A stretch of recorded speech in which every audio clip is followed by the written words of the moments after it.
বললেন, শোনো, আমাদের নেতা হলো ইনসাফ করতে করতে এসেছে, একবার তিনি উঠে বলেছিলেন খাদেম পুরো শিখে গেছে, আবার খাদেম উপরে উঠে জমা শিখে গেছে।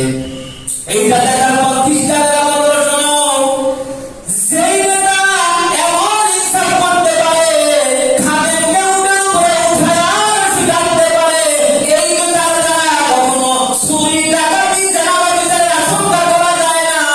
এই নেতা হলো মুনাফিক, ইনসাফকারী, ঠিক না? তাকে খেতে দেওয়া হলো। হযরত ওমর যখন ঢুকেছেন তখন তার গায়ের মধ্যে গালি দেওয়া জামা।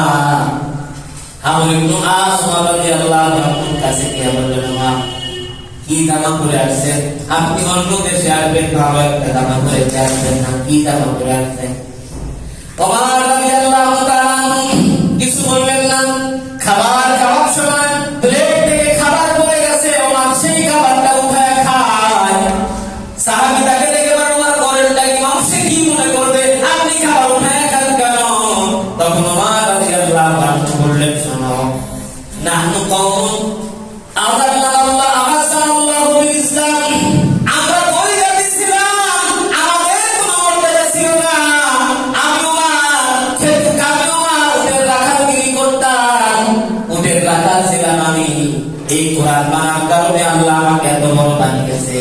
সুতরাং কোরআনের কারণে যেহেতু এত বড় আমি হয়েছি, সেই কোরআনের যার উপরে নাযিল হয়েছে ওই রাসূলের একটা সুন্নাত আমি ছাড়তে পারবো না। সুতরাং